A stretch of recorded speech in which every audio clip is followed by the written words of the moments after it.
Okay, so we're going to go a little bit off script over here because both of you touched upon this, right? Which is pushing boundaries and pushing yourself outside your comfort zone. So again, Kalia, you kind of touched upon this, but how do you derive energy? Where do you get your source of bravery or confidence, if you will, as you keep pushing these things? I mean, like 10 live events, it's just so far this year, it's amazing, right? And starting from zero. So, I mean, how did you build that up, and how do you kind of keep pushing that boundary? I have a nice sized community, not only with the Tech Sec Chicks, but just with people I've met in the industry and are really cool with right now. And they always motivate me. They always push me to be the best me that I can be, along with friends and family. I think it's really important to have a support system, which is why I created the Tech Sec Chicks, because I didn't want it to be any women out there particularly that went through everything alone. I can remember starting out when I really didn't know anybody in the industry, and my family doesn't know anything about cybersecurity like that, so I don't have anybody to talk to, nobody to relate to about certain things. So it just felt really lonely, and I wanted to change that. So I was just like, I don't want to wait for somebody else to change it. Why can't I be a part of that change? Why can't I be the change that happens? So I definitely love it's so many great women that are winning in Tech Sec Chicks right now. So absolutely great. But yeah, it's I think it's important to have a support system through anything. Got it. And again, Kenneth, I mean, you mentioned about going to the school and having these elementary schoolers go off in different tangents. But again, from your perspective, again, this is how did you end up doing what you're doing right now? And again, even, I mean, something as looks straightforward, but must take a lot of courage to go up to your employer and say, "Hey, this is not for me. Can I go here?" Right? And so, talk a little bit about how are you pushing boundaries, and again, where do you get your source of confidence from? Well, my motivation, my source of confidence, I would say comes from my parents and family. 'Cause my family's from Jamaica. My mom's from Detroit, my dad's from Jamaica. So when they grew up, they didn't really have anything at all. And so they always made sure I had clothes in my bag, food in my stomach, a nice house to live in. My college was paid for by them mostly. And so for me, it's just seeing how much a sacrifice for me and my brother to have the American dream and have the chance to be in this position. I just feel really blessed and thankful for that. So for me, me doing this is like the bare minimum compared to what they had to go through, growing up, in their childhood. So for me, I'm always gonna give 110%. My goal is to become the best version of myself each and every single day, which doesn't always happen because life comes up sometimes. But just trying to push towards that goal is like incredibly important. And naturally, I'm a very introverted person, so this was like a huge like thing for me to do to like talk to people like other than just like my friends and family.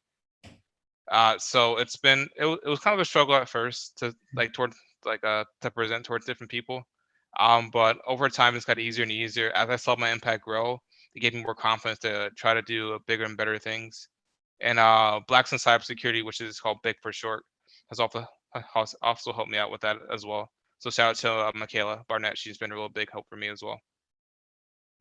Awesome, and I think that both of you touched upon that. Right, as you start seeing the impact you have on others, it just gives you the confidence to keep pushing. Right, and that's so true. So, last question, Kalila, let's start with you, which is what advice do you have to the tons of folks out there? I know you and I were chatting about this briefly before we hit record. Is there's a lot of interest, right? But then there are so many myths, some of which we just busted over here, which is software engineering background, college degree background. But even things like, hey, should I go certification? Should I self train myself using Coursera? Should I go to YouTube? So what if there was one piece of advice you'd want to give to these people who are trying to break in, right? Which is actually, let me ask you two pieces of advice. One is, how do they self-select to see, is this a choice that they should be making? I mean, what are the indicators that cyber is right for them? And number two, what would you say the first step, if they haven't even started, is what is the first thing that you would advise them to start doing after they've self-selected themselves as cyber as a career for them? I think number one, I know people have had this argument about passion. I think you definitely need a little bit of passion. And again, coupled with that passion, you need to know what area you want to go in. It is such a broad field. You can find yourself doing courses and classes that have nothing to do with the end game or the career that you want to get. I think narrowing it down, it'll start to narrow down those resources so you can get to where you need to be.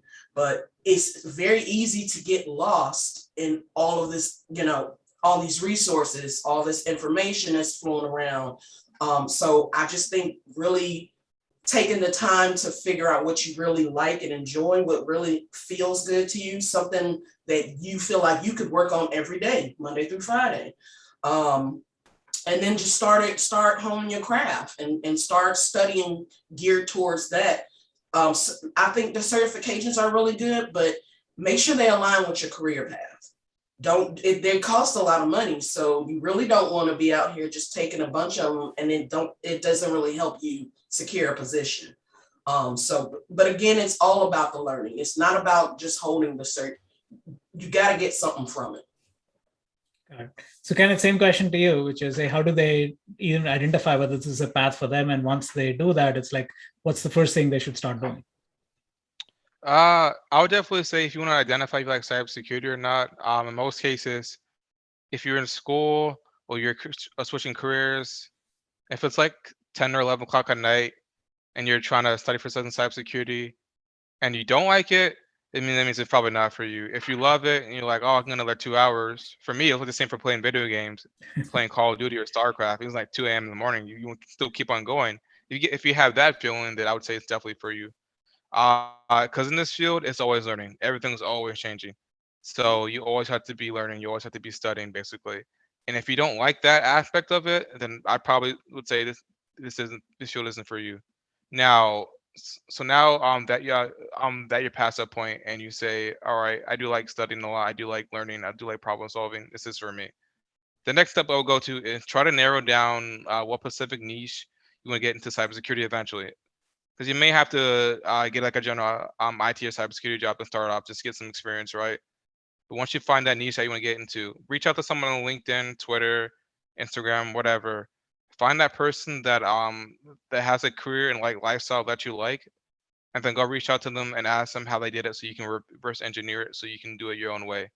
I think those are very important. And then just like for studying, I would say probably like try to hack the box. Just depending on if you want to do red team, blue team, purple team, threat intelligence, cloud security, pen testing. It'll just depend on what site. But once you figure that out, I think that's probably the easiest part, honestly. Got it. Great advice. And again, kudos to both of you for not just leading the charge in your own careers, but also constantly giving back. I think that's a wonderful attribute, and I applaud you for that. So again, thanks for your time, Kalila. Thanks for your time, Kenneth.